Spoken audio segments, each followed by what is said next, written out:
চলুন আজ একটু উত্তর কলকাতার ভাড়ার ঘর বলেছিলাম, আজ একটু উত্তরের রান্নাঘর থেকে ঘুরে আসি।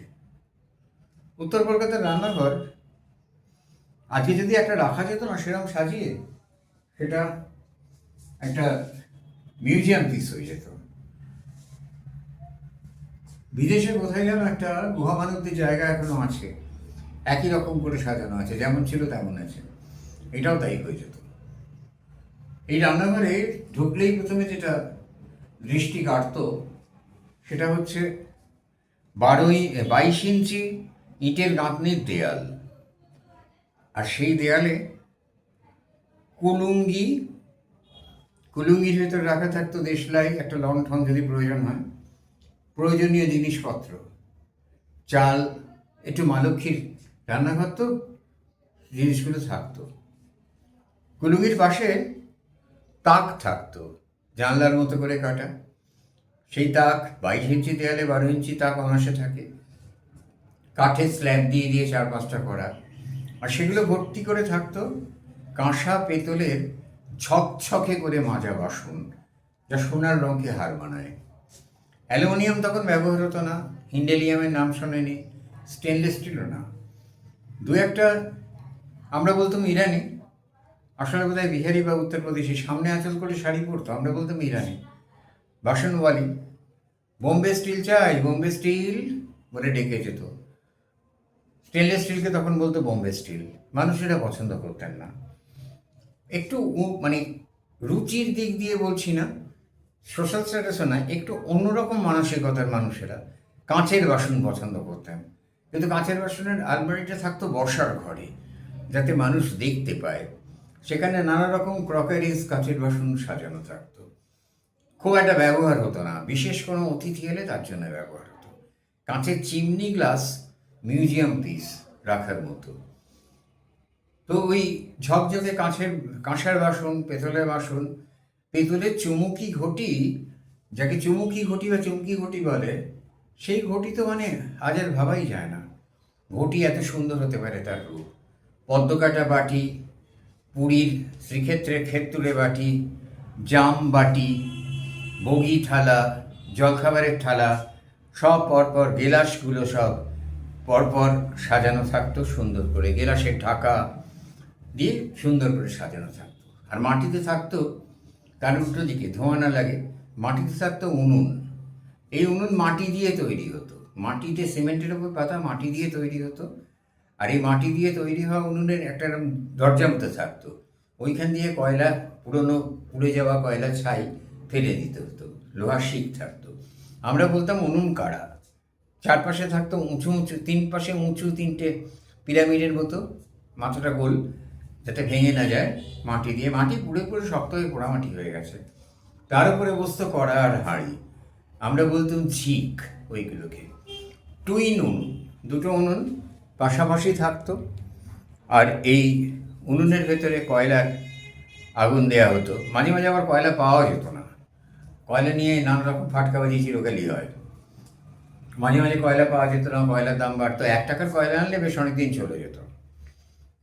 রান্নাঘরের থেকে একটু দূরত্বে উঠোনের ওপর থাকতো কয়লা, কাঠ, ঘুঁটে, 1 বোতল 2 বোতল কেরোসিন, এইসবের আগুন জ্বালানোর পদার্থ। ঘুঁটে তখন কলকাতায় বিক্রি হতো 1.5 টাকা শ, 1 টাকা শ। বিকেলবেলা বিহারি ঘুঁটেওয়ালিরা আসতো পাড়ায় পাড়ায়, এসে চিৎকার করে বলতো, ঘুটিয়া লিবি মা। ঘুটিয়া লিবি মা বললে তারা গুনে গুনে ঘুঁটে বস্তায় ভরে দিয়ে যেত। কয়লার ঘর, ঘুঁটের ঘরকে আমরা ছোটরা খুব ভয় পেতাম, কারণ আমাদের বলা হয়েছিল ওখানে ঢুকলেই কাঁকড়া বিছে ধরবে। আর কাঁকড়া বিছে উত্তর কলকাতার পুরোনো বাড়িতে দুশোটা যে থাকবে না তাও তো নয়, থাকতেই হবে। এই দুটো উনুন পাশাপাশি থাকতো। সকালবেলা উঠে বাড়ির গিন্নিরা এই দুটো উনুনে, একটাতে ডাল, একটাতে, ডালটা কম্পালসারি, ডাল ভাত চাপিয়ে দিতেন। অফিসের বাবুদের জন্য এটা কম্পালসারি, সঙ্গে একটু আলু ভাতে বা ভাজা, মাছ ভাজা। প্রতিদিন বাজার হতো। তখনকার দিনে বাজার, ফ্রিজ ছিল না প্রায় কোনো বাড়িতেই না। পাড়ার দুটো একটা বাড়িতে ফ্রিজ, আমরা দূর থেকে একটু সম্ভ্রমের চোখে তাদের দেখতাম। আর বাড়িতে টেলিফোন থাকলে, আরে বাবা, নমস্কার করে রাখা। তো এই রান্নাঘরে সুন্দর ঝকঝকে সিমেন্ট, কিন্তু রান্নাঘরের সিমেন্ট এত সুন্দর হতো যে সিঁদুর পড়লে কুড়িয়ে নেওয়া যেত। কিন্তু দেয়ালের রঙটা সম্বন্ধে বড় কৃপণতা ছিল। তখন প্লাস্টিক ওঠেনি, ডিস্টেম্পার ছিল। শৌখিন যারা, তারা শামুকের চুন ব্যবহার করতে, লাইন পানিং বলা হয় পরিভাষায়। শামুকের চুন দিয়েও খুব সুন্দর মসৃণ প্লাস্টার অফ প্যারিসের থেকে ভালো যদি না হয় একই ধরনের দেয়াল তৈরি করা যায়। কঠিন কাজ। সেই সেই ধরনের রাজ আজকে আর পাওয়া যাবে না, রাজমিস্ত্রি আমরা বলতাম রাজ।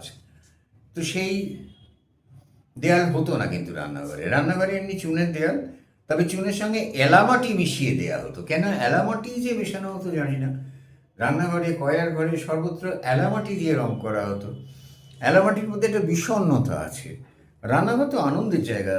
রসবতী শালা বলে সংস্কৃতে, রসবতী শালা থেকে রসুইশালা, রসুইশালা থেকে রান্নাঘর। রন্ধন শব্দটা এসছে অত্যাচার থেকে, অর্থাৎ সবজি, তরি তরকারি, মাছ, মাংস রন্ধ হয় ধাতু থেকে, একদম অত্যাচার করে মিশিয়ে দেওয়া হচ্ছে। সেখান থেকে শব্দটা এসছে। তো রন্ধন, রসবতী শালা তো আনন্দের জায়গা। তো সেখানে কেন এরকম একটা মন খারাপ করা রং দেওয়া হতো জানি না। তবে এই রংটাই দেওয়া হতো বোধহয় চট করে ধোঁয়াটা কালো হয় না বলে, কারণ উনুন ধরলে বিলক্ষণ ধোঁয়া হতো। উনুনের পেছনে থাকতো বড় বড় জানলা দুটো, জানলা খুলে দিলে ধোঁয়াটা বেরিয়ে যেত। তারপর সেটেলড হয়ে গেলে আগুনটা, তখন গৃহিণীরা ঢুকে রান্নাবাটি করতেন। কুটনো কোটার বটি ছিল আলাদা, মাছ কোটার বটি আলাদা, অনেক খুব একটু অন্য ধরনের যাদের সংস্কৃতি, মানসিকতা, তাদের আম কাটার বটি আলাদা। আম সব বটিতে কাটবে না, আম কাটার বটি একদম বিশেষ ধরনের বটি আলাদা করে রাখা। নারকোল কুড়ুনি তো আলাদাভাবেই, কোনো কোনো নারকোল কুড়ুনির সঙ্গে বটি থাকতো, কোথাও থাকতো না। জল তোলার ঘটি আলাদা, বালতি করে জল থাকতো রান্নাঘরে। রান্নাঘরে কলও থাকতো। তখন উত্তর কলকাতার বাড়িগুলোতে টালার ট্যাঙ্কের জল আসতো। টালার ট্যাঙ্কের জল তার স্বাদই আলাদা। টালার ট্যাঙ্কের জল খেয়ে আমরা অসুস্থ হইনি। ছোটোবেলায় পেটের গণ্ডগোলের বিষয়টা আমরা জানতাম না, কারণ টালার ট্যাঙ্কের জল পরিচ্ছন্ন জল। গঙ্গার জল রিফাইন, এত সুন্দর রেক্টিফাইড করা যে আমরা মাঝে মাঝে আবার গন্ধ পেতাম ক্লোরিনের, বুঝতাম ক্লোরিন দেওয়া হয়েছে জলে, কর্পোরেশন থেকেই দিয়ে দিত।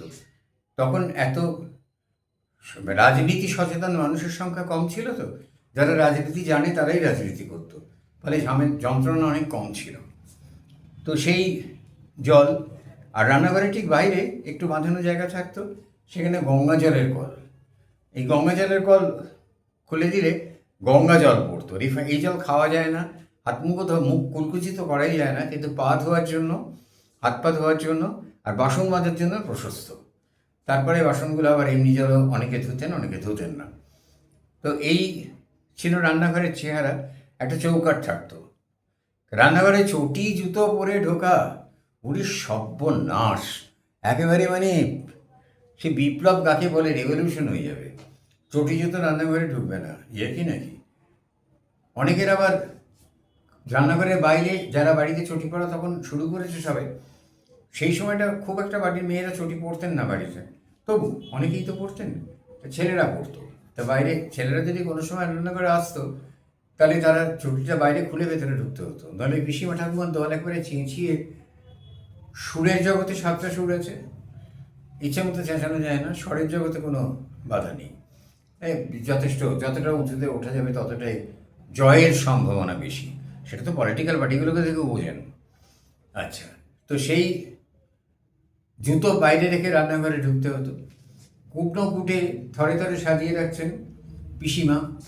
প্রায় প্রত্যেকটা বাড়িতেই একজন দুজন করে বিধবা পিসিমা, বাকি দূরসম্পর্ক আত্মীয় থাকতো।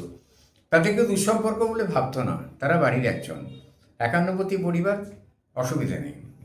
রান্নাঘরের সামনের দালানটায় পরপর পরপর আসন পেতে খেতে দেওয়া হতো। আর রান্নাঘরের কোনো কোনো বাড়িতে, যে বাড়িতে 2-3জন বিধবা মানুষ আছেন, তাদের জন্য নিরামিষ রান্নাঘর থাকতো। ঘর সবসময় থাকতো না, জমিদার বাড়িতে সবার নয়, তো ঘর থাকতো না। দালানের কোণে একটু জায়গা আলাদা করে নিয়ে সেখানে তোলা উনুনে বিধবাদের জন্য রান্না হতো। বিধবাদের একটা দারুণ আফসোস ছিল যে তোরা বাবু মাছ মাংস খাচ্ছিস খানা, 4টে মাছ সর্ষের ঝোল, মাছ সর্ষে খেয়ে উঠে যা, তা না, এই পিসির ঠাকুমার হেঁসেলের